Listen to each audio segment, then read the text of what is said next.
என்னடா car drive பண்ணிட்டே பேசிட்டு இருக்கேன் அப்படின்னு பாக்குறீங்களா? ரோட் சேஃப்டி மந்த் வந்து இந்த ஜனவரி மாதம் ஃபுல்லாக மத்திய அரசால் கொண்டாடப்படுது. இந்த ரோட் சேஃப்டிக்காக நம்ம தமிழ்நாட்டுக்கு தற்போது இந்த போக்குவரத்து துறையின் சார்பாக அவேர்னஸ் ஏற்படுத்தக்கூடிய இந்த பேருந்து வந்திருக்கு. அந்த பேருந்தில் தான் நான் தற்போது இருக்கிறேன். இந்த பேருந்துகளில் பார்த்தீங்கன்னா எப்படி சாலை பாதுகாப்பை பின்பற்ற வேண்டும், என்னென்ன அவேர்னஸோட இருக்கணும் அப்படின்னு சொல்லிட்டு எளிமையாக கற்றுக் கொடுப்பதற்கான வசதிகள் வந்து இங்கே செஞ்சுருக்கிறாங்க. அதுக்கான ஸ்டிமுலேட்டர் தான் இது. பார்த்தீங்கன்னா எப்படி வாகனம் ஓட்டும் போது எப்படி பாதுகாப்பா ஓட்டணும், என்னென்ன அவேர்னஸோட இருக்கணும் அப்படின்றத வந்து சொல்லிக் கொடுக்கறதுக்கு தான் இங்க வச்சிருக்கிறாங்க.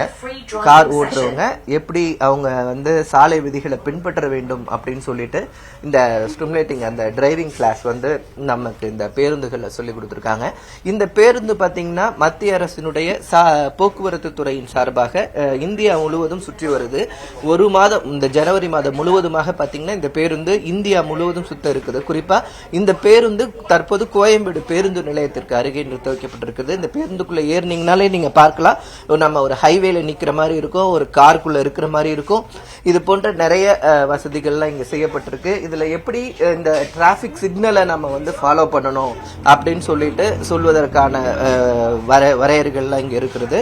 அதே போன்ற எப்படி இந்த ரோட் சேஃப்டி அவேர்னஸ், ஆக்சிடென்ட் ஆன ஒருத்தவங்க எப்படி ஒருத்தவங்களை காப்பாற்றுறது என்பது போன்ற முன்னெச்சரிக்கை நடவடிக்கைகள் தொடர்பான ஒரு விளக்கத்திற்கான வீடியோ காட்சிகளும் இங்க இருக்கிறது.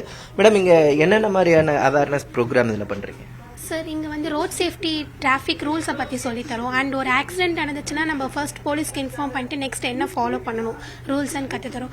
அண்டு காரில் சீட் பெல்ட் எவ்வளோ அவசியன்றதை நாங்கள் இங்கே சொல்லி கொடுத்துட்ருக்கோம் சார்.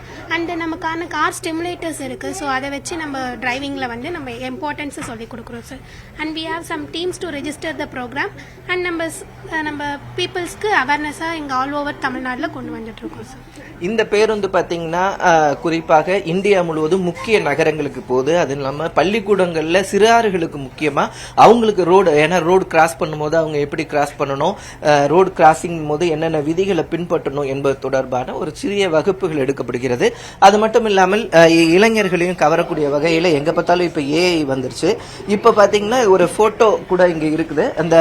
இந்த போட்டோல நம்ம இப்ப நான் இருக்கிற இடத்துல இருந்து நம்ம போட்டோ எடுத்தோம்னா பாத்தீங்கன்னா சாலை போக்குவரத்து துறை அமைச்சர் நிதின் கட்கரி அவர் கூட நம்ம கார்ல டிரைவ் பண்ற மாதிரி கூட அந்த போட்டோக்கள் வரும். நீங்க அந்த போட்டோனுடைய காட்சிகளை கூட பார்க்கலாம். இப்போ நமக்கு அந்த போட்டோ எடுக்கிறாரு. அந்த போட்டோ பாத்தீங்கன்னா நான் வந்து மத்திய போக்குவரத்து துறை அமைச்சர் நிதின் கட்கரி அவர்களோட வந்து கார்ல டிரைவ் பண்ற மாதிரி அந்த ஏஐ போட்டோ வரும். நீங்க இங்க வந்தீங்கன்னா இந்த பேருந்துல அந்த போட்டோ வசதியை எடுத்துட்டு அந்த இந்த டிராபிக் தொடர்பான அந்த அவேர்னஸையும் எடுத்துட்டீங்கன்னா இங்க ரிஜிஸ்டர் பண்றதுக்கு ஒரு இடம் இருக்கு. அதுல ரிஜிஸ்டர் பண்ணிட்டு போகலாம். ஒரு 3 நாட்கள் இந்த பேருந்தானது இந்த தமிழ்நாட்டில் இருக்கும். அதன் பிறகு அவங்க வந்து கர்நாடகா செல்ல இருக்கிறாங்க. சிறார்கள் முதல் அனைவரும் வந்து இந்த சாலை தொடர்பான விழிப்புணர்வை பெற வேண்டும் என்பதற்காக இந்த திட்டம் அமல்படுத்தப்பட்டிருக்கிறது. ஒளிப்பதிவாளர் ஜாஃபருடன் செய்தியாளர் ரகுவரன்.